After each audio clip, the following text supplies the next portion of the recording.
तिब के शोबे से वाबस्ता पाकिस्तान की मदर टेरेसा डॉक्टर रतफ़ा को दुनिया से रुखसत हुए 7 बरस बैठ गए। डॉक्टर रतफ़ा 8 मार्च 1960 में पहली बार पाकिस्तान आए।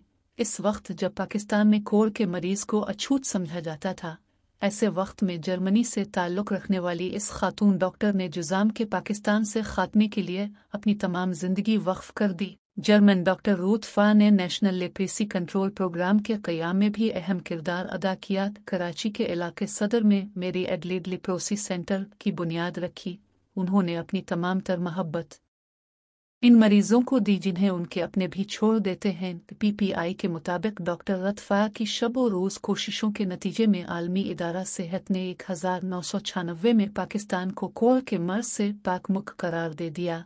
उन्हें पाकिस्तान में सितारा कायद आज़म और सितारा हिलाल अवार्ड से नवाजा गया। जर्मन डॉक्टर रतफ़ा ने इंसानियत की खिदमत के लिए अपनी ज़िंदगी के 57 बरस वक्फ किए। डॉक्टर रतफ़ा का इंतकाल 10 अगस्त 2017 को कराची में हुआ।